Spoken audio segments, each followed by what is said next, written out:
Oh my god, it is snowing in Texas. Again. Well, before it was just like it was raining and slushing and turning everything into ice. But now it is all snow.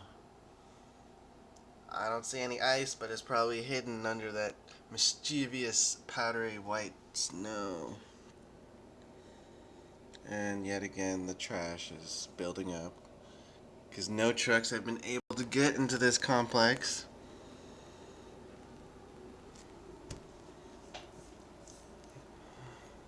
All the condensation on the window. Usually that just turns to ice, but we have the heat jacked up right now. Man, I gotta go to work too. This is gonna suck.